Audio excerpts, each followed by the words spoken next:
For the next bit, we're underneath the layout and we've got the 400 watt fogger.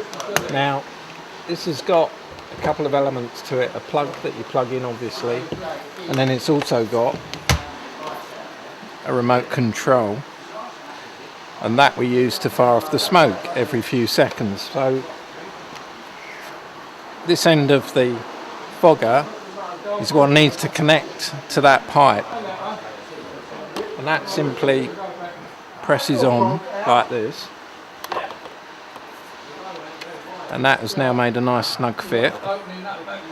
And we switch the unit on at the back, plug it in, and that lights up red, and give it 5 minutes, and that then warms up. Now the fogger juice goes in here, and I'll supply a bottle of fogger juice. You just unscrew that and put some fogger juice in there. It's special fogger juice you get off of eBay. It's only £7 a litre, and it lasts ages. Now I also sit this on a silver tray like this, just in case any fogger juice spills out.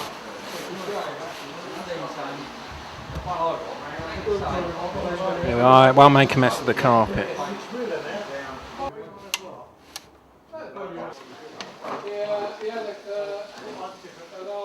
So this is the other end of the smoke tube, that's where the smoke comes out.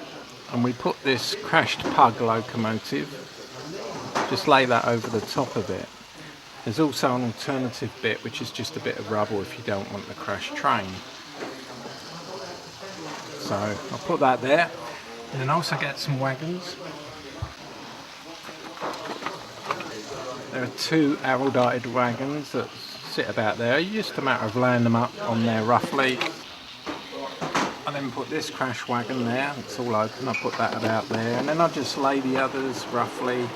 I change it each time I do it, and put them, zigzag them along like that, and just lay them on there however I want to do it, and that represents my derail train. I think I have one less there we go. So the red light on the controller indicates it's ready, so give that a short press, and then that puts smoke out of the crashed locomotive. So let's give it a go. And that gives quite a good effect. You only need to puff it for a couple of seconds, and you can run your locomotive through the smoke. Looks very dramatic. There's a bit more smoke. Now, it does have a safety cutout. Every now and again it cuts out.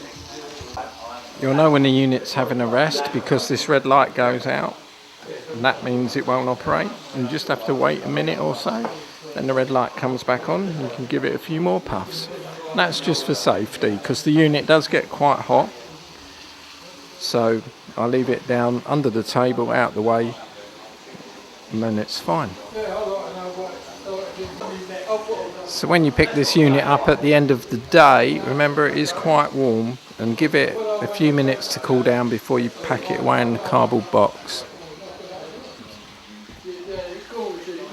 So there we are, we've got the controller in position and the smoke unit in position, and that's just a few other little things, and we're there. For additional sound effects if you want it. Now I usually leave that sitting in there, and I can press that as and when I want to. There's some buttons on the front of the layout that light up buildings, but only when the battery's connected. So this is how you connect the battery for those lights. It's here, it's a Pt2. Just simply clip it on. You can leave it on all the time, I suppose, if you're not worried about that. You can leave it plugged in, because it won't be using power until you press these buttons. Now this one switches on the street lights.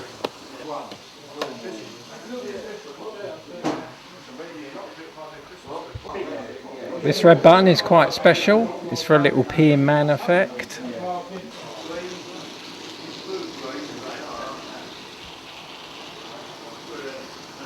That's for a bit of a laugh if you want it. And here are some building lights. You can flick that switch, and that puts on some other lights.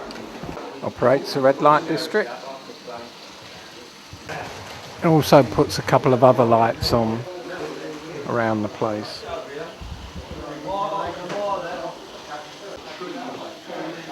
So I've got this piece of rubble as well, which you can use instead of the crash locomotive if you prefer. And I've also got the time machine in here, this little figure. He's not always on the layout, he's an additional figurine that I put on at times. And I've also got a box of fingers. Now sometimes I put meat pies in here and I offer them as Mrs. Lovett's pies that she's giving out. She gave me some this morning. Would you like one? And funnily enough, not many people at shows take them for some reason. I don't know why.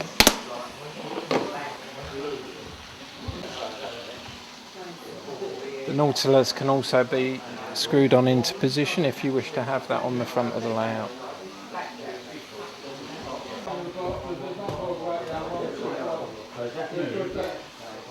Now, one other thing that's quite important to mention is that over time, some of the fogger juice condenses at the bottom of this pipe, and you do want it touching the carpet here really, so that it does condense in there and not into the machine.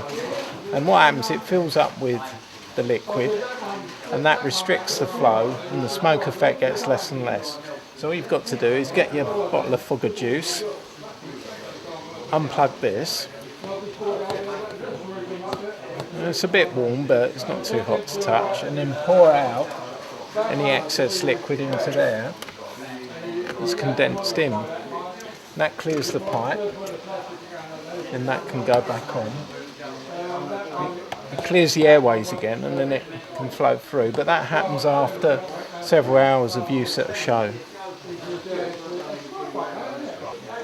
There are some fighting machines that I can add on to the layout. There's two of those.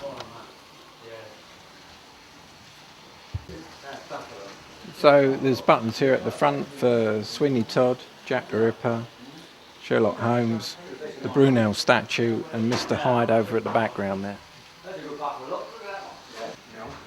Jack the Ripper is lit up by that light. Of course, Sweeney Todd in there, Mrs. Lovett's pie shop right next door. Down here we got the Elephant Man. It's the Queen's coach and Dracula hiding in the darkness there near the sheepdog.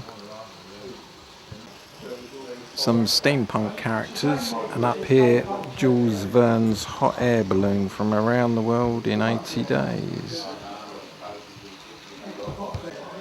Final things to point out, the fire engine and the driver sitting on the barrels contemplating what has happened. Of course I've moved the crash train now.